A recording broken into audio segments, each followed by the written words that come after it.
की स्टार्टिंग होती है उसी सीन से जहाँ यूनहू उस हुडी वाले व्यक्ति को देख लेती है, लेकिन हुडी वाले व्यक्ति का वह चेहरा देख पाते इससे पहले ही वो विंडो तोड़ के विंडो से बाहर चला जाता है। यूनहू उसे देखने की कोशिश करती भी है, लेकिन वो तब तक जा चुका होता है। लेकिन तभी टीचर्स रूम में टीचर आ जाते हैं और यूनहू को देख लेते हैं और सबको लगता है कि यूनहू ही वो लड़की है जिसने स्कूल का फायर अलार्म लगाया था और लोगों को एग्ज़ाम देने से रोका था।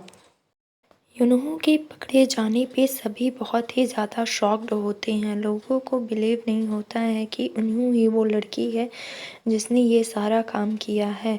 यूनहू के ऐसे पकड़े जाने पे दाइवी और ताइम्वो दोनों ही हैरान होते। यूनहू की इस हरकत पे सभी टीचर और प्रिंसिपल नाराज़ होते हैं और इसकी इस हरकत पे उसे स्कूल से निकाल देने का डिसीज़न लेते हैं। यूनहू उन्हें समझाते भी है कि ये काम उसने नहीं किया है, वो तो सिर्फ ऑफिस रूम में अपनी ड्राइंग बुक लेने गई थी, लेकिन कोई भी उसके ऊपर विश्वास नहीं करता। सब कहते हैं कि तुम एक अच्छे स्टूडेंट नहीं हो और तुम ये काम कर सकती हो। लेकिन तभी मिस्टर सिम यूनहू की साइड लेते हैं और कहते हैं कि हो सकता है कि ये काम किसी और ने किया हो और यूनहू को फंसा दिया हो। इस पूरे ड्रामे में सिर्फ और सिर्फ एक यही टीचर है जो स्टूडेंट्स का भला चाहता है, मिस्टर सिम। यूनहू की साइड लेते हैं और कहते हैं कि तुम चिंता मत करो, मैं तो इसके लिए करता हूँ, तुम्हें स्कूल से कोई नहीं निकालेगा। इन सब हरकतों की वजह से स्कूल्स के रूल और भी ज़्यादा स्ट्रिक्ट कर दिए जाते हैं और इसी के चलते हर क्लासरूम की चेकिंग होने लगती है। कुछ टीचर्स आके यूनहू के क्लास की भी चेकिंग करते हैं और उनमें से कुछ बच्चों के सामान टीचर्स ले जाते हैं, जिसकी वजह से उस क्लास की कुछ अमीर और बिगड़ैल बच्चियाँ बहुत ही ज़्यादा गुस्से में आ जाती हैं और यूनहू के ऊपर हाथ उठाने लगती हैं, कहती हैं कि ये सब तुम्हारी गलती है। लेकिन तभी वहाँ पे दाइवी आ जाता है और उसका हाथ पकड़ लेता है और कहता है कि बस करो, वरना मुझसे बुरा कोई नहीं होगा। उस लड़की को हाथ उठाता देख ताइवो भी उठता है, लेकिन दाइवी के आ जाने के कारण वो चुपचाप बैठ जाता है।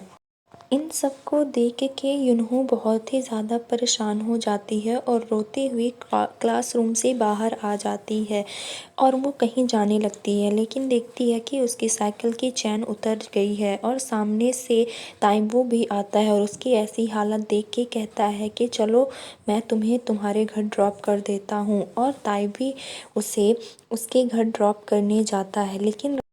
लेकिन रास्ते में यूनहू उसे अपनी किचन शॉप के बारे में ही बताती रहती है कि मेरा किचन शॉप बहुत ही ज़्यादा अच्छा और डिलीशियस किचन मिलते हैं, तुम्हें ज़रूर ट्राई करना चाहिए और अपना कूपन भी दे देती है कि चलो तुमने मुझे ड्रॉप किया है, ये लो फ्री कूपन, जब भी तुम्हें एक चिकन खाने का मन करे तो तुम चले आना, मैं तुमसे पैसे नहीं लूँगी।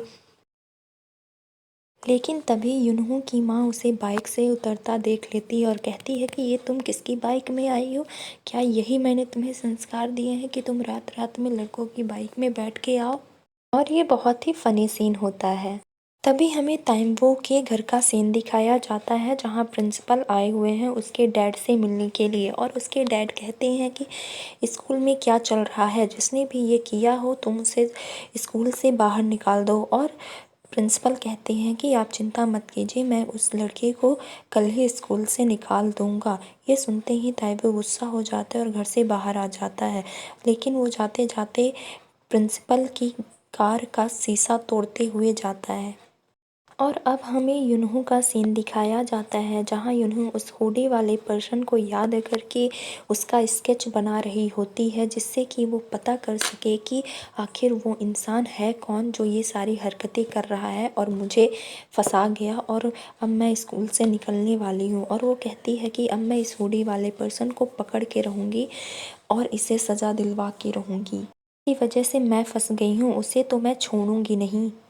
और अब यूनहू और उसकी दोस्त अपने क्लास के हर लड़के को पकड़ पकड़ के उस स्केच से लोगों का फेस मिला रही थी।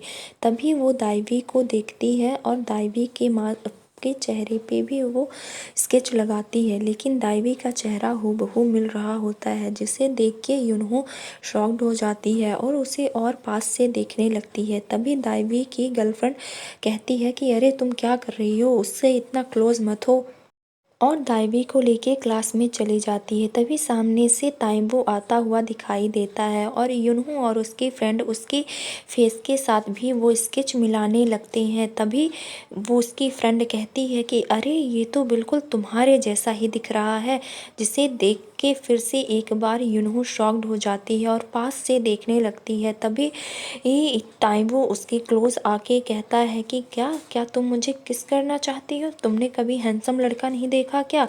और उधर मिस्टर सिम अपनी पूरी कोशिश में लगे हुए होते हैं कि कैसे करके यूनहो को इस स्कूल से ना निकलने दिया जाए।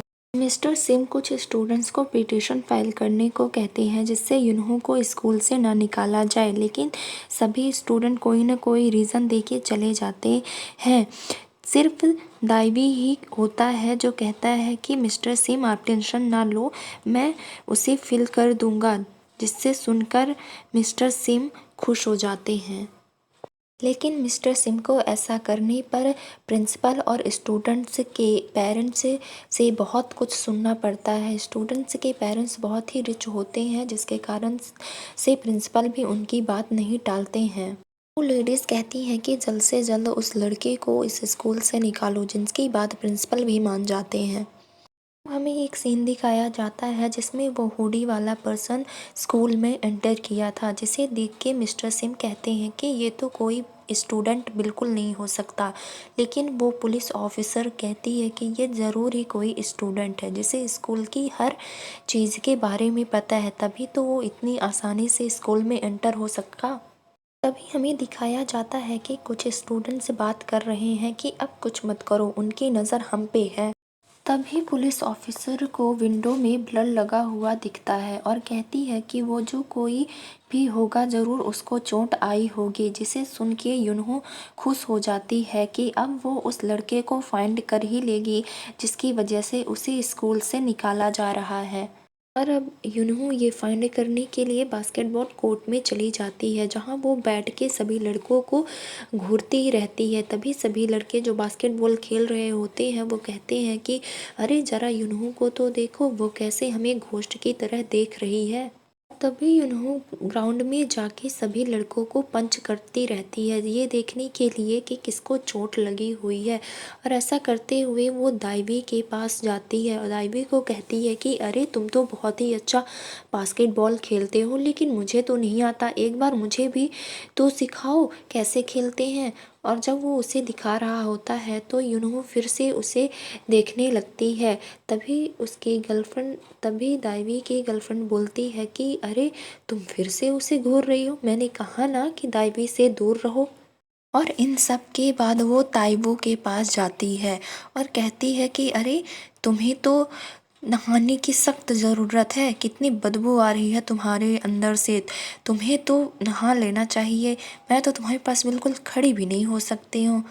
टाइम वो कहता है कि तुम सुधर क्यों नहीं जाती, कल तुम मुझे किस करना चाहती थी, आज तुम मुझे नहाता हुआ देखना चाहती हो, आखिर तुम चाहती क्या हो।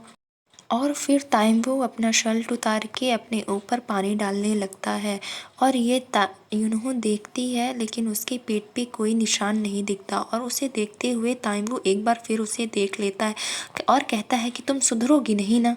और अब हमें दिखाया जाता है कि यूनहो की माँ यूनहो की स्कूल आई हुई हैं और सभी टीचरों से रिक्वेस्ट करती हैं कि प्लीज़ उसे की बेटी को स्कूल से ना निकाला जाए, ये बहुत ही एक पढ़ने में कमज़ोर है मुझे पता है, लेकिन वो ऐसी हरकतें नहीं कर सकती और अब करेगी तो मैं इसके पैर तोड़ दूँगी, पर प्लीज़ इसे स्कूल से ना निकाला जाए क्योंकि हम बहुत ही पुअर हैं और अगर इसने अपनी डिग्री कंप्लीट नहीं की तो ये कहीं भी काम नहीं कर पाएगी, प्लीज़ इसे स्कूल से मत निकालिए। कहते हुए वो बहुत रोती है और टीचर्स के पैर पकड़ने लगती हैं, लेकिन टीचर फिर भी नहीं मानते। जिनकी ऐसी हालत देख के यूनहो बहुत ही ज़्यादा रोती है, कहती है कि प्लीज़ आप मेरे लिए इनके पैर मत पकड़िए क्योंकि मैंने ये काम किया ही नहीं है। और अब हमें दिखाया जाता है स्कूल के सभी बोर्ड मेंबर ये डिसीज़न लेते हैं कि यूनहो को स्कूल से निकाल दिया जाए।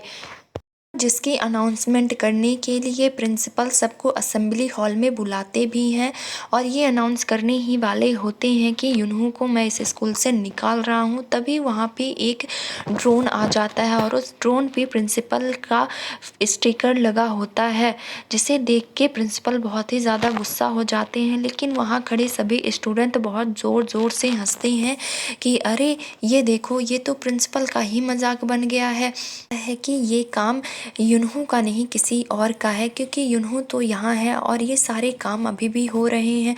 जिसे देख के युनहो बहुत ही ज़्यादा खुश हो जाती है कि फाइनली लोगों को पता तो चला कि ये सब काम मैंने नहीं किया है। और सभी कोई फिर इसके बाद ड्रोन का पीछा करने लगते हैं, लेकिन ड्रोन चला जाता है और उसे वो नहीं पकड़ पाते। लेकिन तभी युनहो उस हुडी वाले बंदे को देख लेती है और उसका पीछा करने लगती है। वो पीछा करते करते टेरेस पे पहुंच जाती है, लेकिन वो वहाँ पे नहीं रहता है और युनहो निराश होके वापस आ जाती है। और अब युनहो अपनी क्लास में आके अपना लॉकर ओपन करती है और उसमें उसे एक नोट मिलता है, जिसे पढ़ के वो शॉक्ड हो जाती है कि ये नोट किसने रखा होगा। और तभी ताइबू और दाइबी दोनों ही आ जाते हैं और युनहो को बुलाते हैं। इन दोनों को देख के युनहो उस नोट को अपने पीछे छुपा लेती है, और उस नोट में लिखा हुआ होता है कि दाइबी और ताइबू दोनों ही हॉल में नहीं थे। और इसी सस्पेंस के साथ पार्ट 2 खत्म हो जाता है।